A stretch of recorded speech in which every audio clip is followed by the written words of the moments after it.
One of the things we want to do this afternoon really is exemplify what Manchester approach has been to change, particularly with reference to infrastructure and also in the context of placemaking.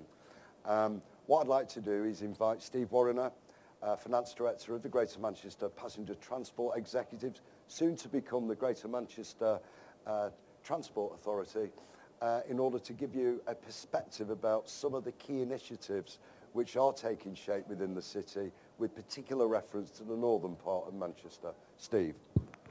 Thank you, Howard. Good afternoon, everybody. I'm Steve Warriner, Finance Director of the GMPTE.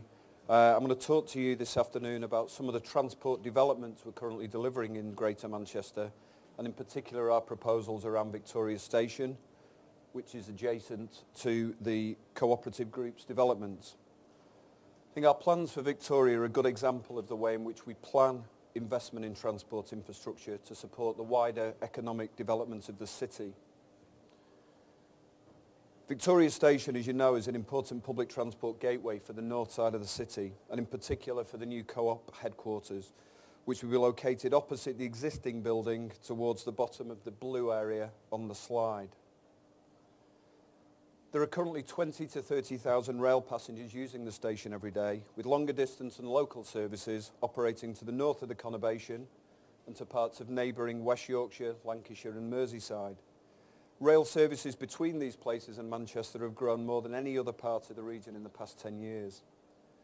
The station, as you will know, is also served by our Metrolink system, with 1.2 million passengers currently using the station each year, with services currently operating to Bury, to Altrincham and to Eccles. And you'll also know that the station is adjacent to the MEN Arena, which attracts more than 1.5 million people a year. An enhanced interchange of Victoria Station, which is highlighted on the slide, with better public transport connections, will enable communities in the north of Manchester to have much improved access to the high-skilled jobs in the regional centre. The number of people living, working and visiting the area will increase significantly in the future, and the redevelopment of the station will act as a catalyst for the creation of new jobs both throughout the station and also on adjacent sites. We're currently working with Network Rail and the City Council on a £25 million scheme to improve Victoria. Metrolink services will be better integrated into the facilities, and the original features and spaces of the building will be revealed. It's planned to bring back all areas of the existing building into active use, including the 3 floors, the 3 floors above ground level that are shown in purple and green, which are currently largely unused. The plans are still being developed, but the type of options which are being considered include the removal of the existing staircase to the arena, the creation of a mezzanine area, which would act as a terrace overlooking the station area, adjacent to the original dome over the cafe space that we saw on the previous slide, and escalators would connect up to the arena and down to the concourse. The terrace would have an open balcony to serve cafes, bars, retail units located to the rear of the mezzanine, tucked beneath the arena walkway and suspended above platforms 1 and 2. There's also a commercial scheme proposed for the redevelopment of the fish dock site, shown in red, and a mezzanine connection to the Victoria development could be added in order to integrate the two developments. New Metrolink lines are currently being constructed to Oldham, to Rochdale, Ashton, East Didsbury and to the airport. There will also be a second city crossing between Victoria Station and Manchester Central, and a new line is also planned to the Trafford Centre. The extensions will take the lines past, including Manchester City Stadium at Eastlands to Ashton, to South Manchester, to the airport and to the suburbs of East Didsbury. The new line through Oldham to Rochdale will link the Co-operative's original home with its existing home close to Victoria. The Metrolink network carries 50,000 people per day at the moment, and the network will treble in size over the next 5 years. In addition, we've invested in more than 40 new trams, and we've also built a new depot near Old Trafford to house and maintain them. We also have a new fleet of environmentally friendly buses for the free Metro shuttle service, which takes people from the key rail hubs to offices, businesses, shops and hotels across the city. I think on the map there, the existing and planned Metrolink routes are shown in yellow, and the Metro shuttle routes are shown in green, purple and orange.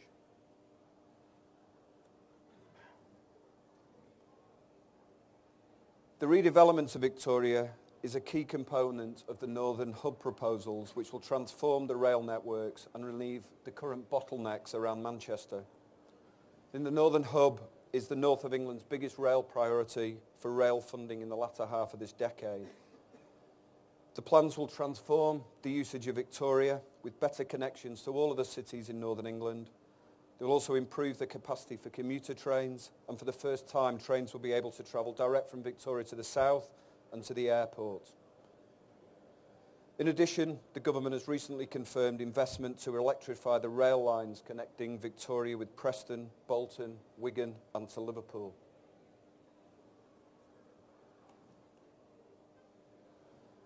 Investment in transport means investment in the growth of our economy. In May 2009, Greater Manchester leaders committed to a £1.5 billion funding package for public transport and road schemes, the majority of which will be delivered over the next 5 years. And in addition to the Metrolink in rail investments that I've talked about, there are also proposals to improve the cross-city bus services and for a guided busway to the east of the conurbation, providing a faster and more reliable route into Manchester. We're also building new transport interchanges in Rochdale, Bolton and Altrincham to help people access the central transport network.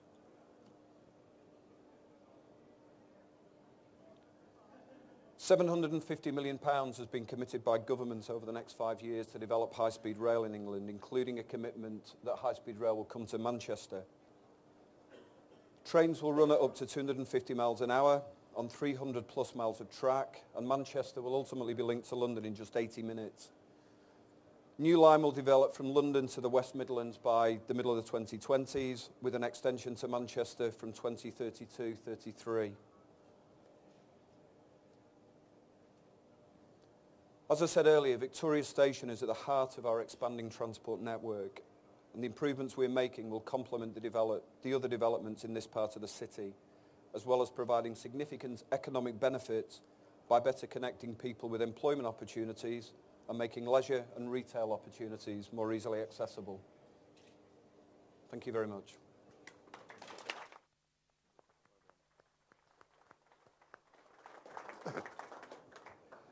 The cooperative movement has been synonymous with Manchester for many, many years, decades even, and it's given me enormous pleasure to be able to work with the cooperative team in an exciting new venture.